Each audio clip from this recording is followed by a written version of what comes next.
Volume 2, Chapter 11, The Pennsylvania Germans.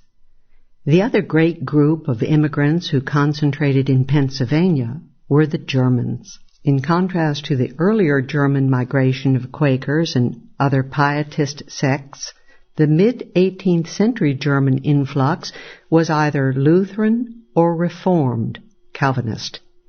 These people came to America to escape feudalism, exorbitant taxes, and the pillaging endemic in wartime. The German migration began around 1720, started in earnest in the late 1730s, and reached its peak in the early 1750s, ending rather abruptly with the French and Indian War of the late 50s. By the end of the colonial era, 1/3 of the Pennsylvanians were Germans, or Dutch, as they were often called. The Germans followed the same route as the Ulster Scots, westward down the Susquehanna and Cumberland valleys. They too were valley farmers, and German and Scotch-Irish settlements alternated down the valley route. The two groups had very little contact with each other. Their differences were too great in language, religion, and character. Not only did the Germans keep to themselves, they were also sober, hard-working, thrifty, and highly productive farmers. They treated the Indians justly and peacefully. The Germans then followed the Great Valley route, down the Shenandoah and into the Carolina Piedmont, where they founded such settlements as Orangeburg, South Carolina, but to a much lesser degree than did the Ulster Scots. The Germans were largely content to remain in Pennsylvania, especially in Lancaster County, where they could work their farms productively and profitably.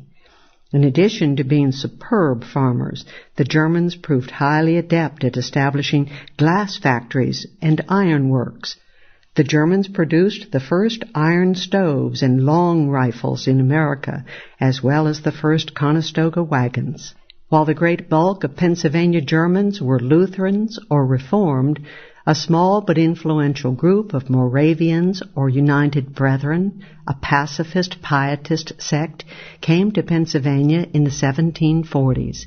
Founding such towns as Bethlehem and Nazareth, the Moravians furnished many missionaries to the Indians, as well as virtually introducing chorale music and establishing numerous schools and ladies' seminaries in Pennsylvania.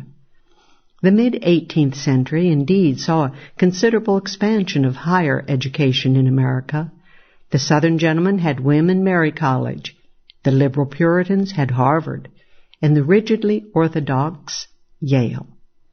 Now several influential new colleges were founded in the colonies. The Presbyterians founded the College of New Jersey, now Princeton, in 1746. Although Princeton was founded by English and mainland Scots rather than by Ulstermen, the college provided the indispensable source for training new ministers for the Scotch-Irish and for educating their leading citizens. In Philadelphia, the Reverend William Smith and Benjamin Franklin organized in 1755 a new liberal non-sectarian college, the Academy, which later became the University of Pennsylvania. And in New York City, King's College, later Columbia, was founded in 1754.